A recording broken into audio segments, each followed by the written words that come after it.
So this is where we were left after the Kenosha Police Department's investigation with, this is their official account, a forensically impossible account where you have an officer shooting and killing a suspect with another officer directly in the line of fire while holding his weapon gangster style with the suspect turned around and his head facing skyward in a forensically impossible position with the shell casing somehow lining up on the other side of the car. This was what we were left with in 2008 when the civil case was happening.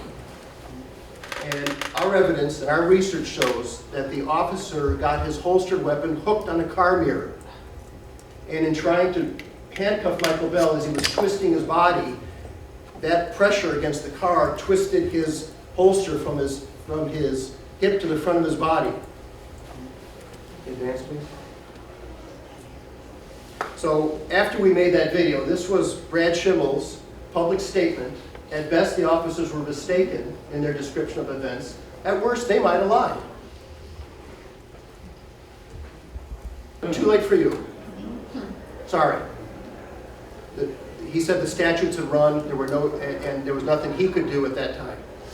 We disagree based on our legal research. Everything emanated off of the district attorney because all the other agencies said the district attorney is the keeper of the power in the county.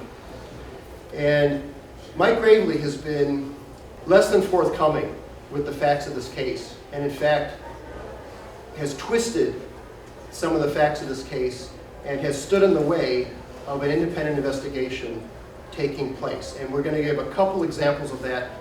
One of those is his characterization of Michael Bell's DNA not being found on the weapon.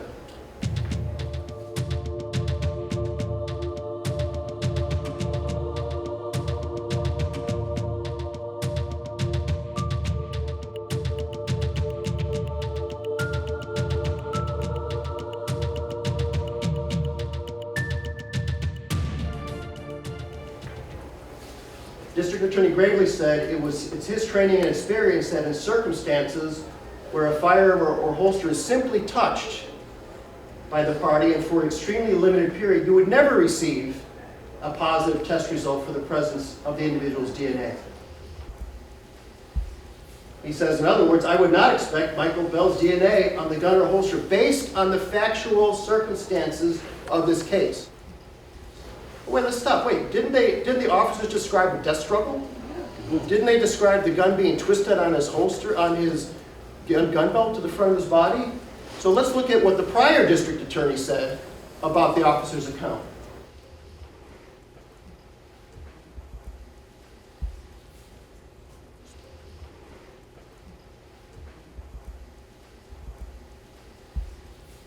Officer Gonzalez then heard Strauss-Ball yell, "He's got my gun. Oh my God, he's got my gun. Strauss, does he still have your gun? Oh my God, he's got my gun." Then you heard Kruger yell, "Shoot." Does that sound like merely touched and for a very brief period? Let's look at what Officer Strauss-Ball said after the incident. Now, we believed it was the mirror that caused that force on Officer Strauss-Ball's holster, but Officer Strauss-Ball said, "I could feel Bell's hand on the grip portion of my gun. I could feel Bell pulling up on the gun as I pushed down on it.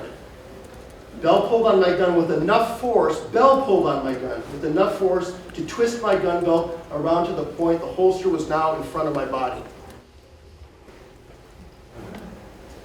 Does that sound like merely touched and for a very brief period, as D.A. Gravely would have us believe? Again, that sounds like a death struggle. And we believe it was the mirror that caused that force. But the point is, this is indicative of the moving goalposts that have happened for 15 years. This is indicative of nothing to see here. I wouldn't expect this. But then if you look at the facts, there's a direct contradiction between two district attorneys. And the KPD wants it both ways. They want to say that Michael Bell grabbed that weapon with enough force and there was a death struggle and it shifted it on the officer's body. But then when there's no DNA, the other DA says, you wouldn't expect to find DNA. That's really serious.